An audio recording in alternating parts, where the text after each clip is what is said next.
twongeye kubasuhuza bakundwa bacu, tuguma dushimira urukundo rudasanzwe mukomeje kutwereka. Twarabiyemeje, twarabihaye, kandi koko ntabwo tuzigera tubatenguha n'umunsi n'umwe. Tugeze muri ka kanya kahariwe ubusobanuro bw'amazina. Uyu munsi ndabagezaho ubusobanuro bw'izina bita Sabe. Wakibaza ngo ba Sabe baba bateye gute? Sabe ni izina ry'abahungu rikomoka ku rurimi rw'ikilatini, rikaba risobanura umuturage wo mu Butaliyani bwo hagati.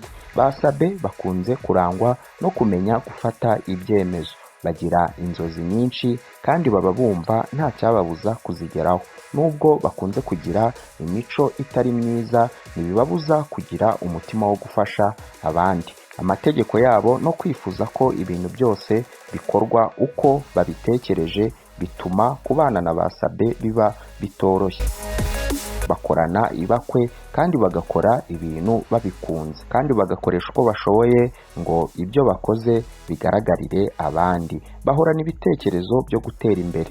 Ba Sabe kandi ntibakunda kuba bonyine, bityo usanga buri gihe bahorana n'inshuti nyinshi.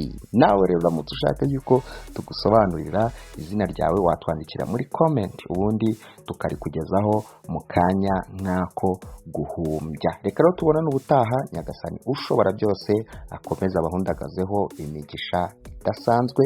Bye bye.